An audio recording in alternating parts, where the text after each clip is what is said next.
Taylor was on, and Luke and Laura, and Sammy Davis Jr., which was one of my greatest memories. I always wanted, you said as a musician, I always wanted to play drums on the show, and they wouldn't let me. They said, oh, yeah.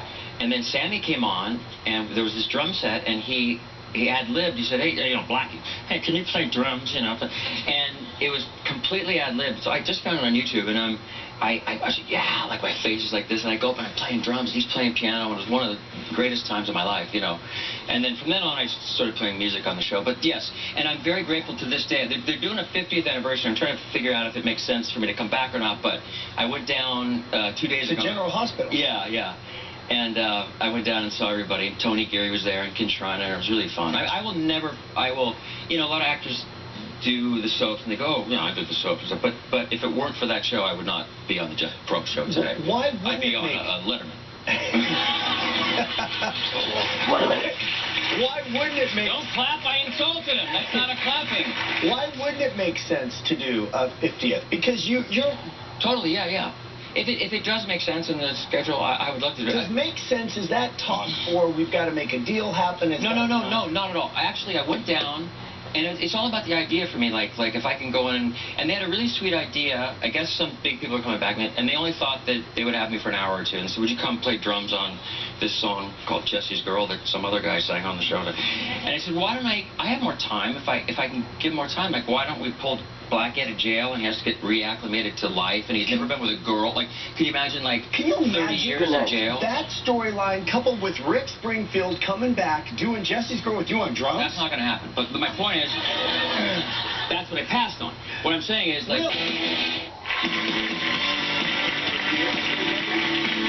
right, we're back with Stamos. We're going to go to the Book of Questions. Okay, I'm going to go first to Book of Questions of Love and Sex. I've used these books. These are my books. In fact, the author came here one day and surprised me because I've had these books for about 20 years, and they never let me down. So you pull them out of parties and stuff? Yep. All right, here you go. Question 208. How would you rate yourself as a lover? Well, how would you rate me as a lover? Well, so far today, very good, because I'm more turned on than when the show started. Oh, Jesus.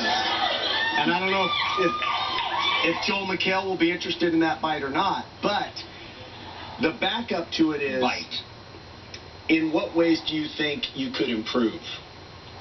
Sexually? As a lover, yeah. Oh. Has any woman ever said to you, not so much? On the internet, yeah. Well, I guess you could always be more caring and more I don't know. Does it change for you from the? It's not silly. It's uncomfortable. Yeah. It's not silly. Yeah. All right. Here, scale. I'm a relationship guy, so I really am not a sex guy. Like honestly, I've had sex with less women than you have in the last 10 years. Really? Yeah. I somehow feel better about myself. All right, let's change. So I'm not very good at it. I don't believe that for a second. But you're saying you're... I do Pilates. That's what I'm saying. Really? The reference being that you're very flexible. Yeah. Okay. Would you be willing to murder an innocent person, if it would end hunger in the world? In the world! They asked Miss America this question. Like, murder one person to save the... That's a stupid book. Where's the author? Bring her on. No, one person. Now imagine. I'm going to kill you to save everyone else in the world. Fair enough. All right, enough of that. If it isn't enough, that Stamos is good looking and he's got a career and interesting questions. A nice bring guy. Books out about sex. You don't need the books, Jeff. You're funny. You're fascinating. You got cute dimples. Just dig in, babe. Do this better next time I come because I'm embarrassed. Stamos also has a huge heart. This isn't me promoting. It really is a pretty cool organization. Stick around to hear what he's doing to save abandoned babies. Next. It gets owed. Jeff, ask her how many babies she saved. What is the number today? 715 babies across the nation and in the family. Closed captioning for the Jeff Probst Show provided by A calcium chew this decadent and sugar-free? New Citrical sugar-free chocolate chews, giving you calcium plus D in a tasty little package. Experience recharging sleep with Beauty Rest, the only mattress that combines legendary pocketed coil technology with air-cool memory foam. Beauty Rest. It's you, fully charged.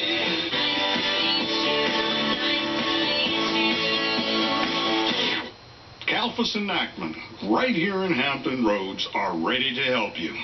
Do you know why the internet was created? So smart drivers can log on and get a free quote from Safe Auto. And so we can see kiddies playing the piano. Every night on Fox 43 News at 10, we take you live to the scene of breaking news first. We're covering all of Hampton Roads at a time that fits into your busy schedule. And we bring you your Super Doppler 10 forecast tonight so you can plan for tomorrow. The biggest stories of the day and news that's happening right now. Suspects tonight, if you have any information. First on Fox 43 News at 10, your only local news at a time that's right for you. Please. Have you seen this man before? Thank you.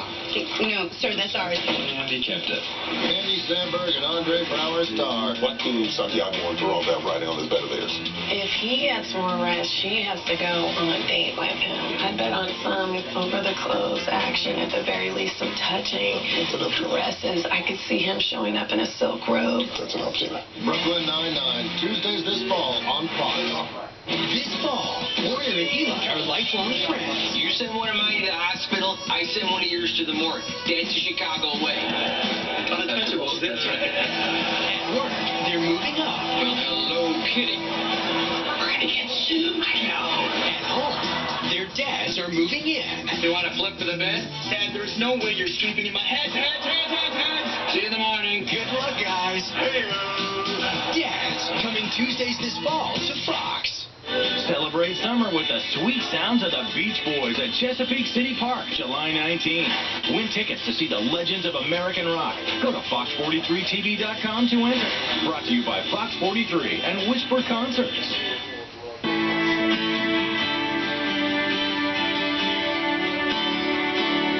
Stamos loves children. He supports several kids' charities, but the one dearest to his heart is Project Cuddle. Founded by his friend, Debbie Magnuson, the nonprofit's mission to prevent babies from being abandoned. There's a crisis line for expectant moms. If a mother feels she can't care for her unborn baby, Project Cuddle steps in to find that child a safe and loving home. We are back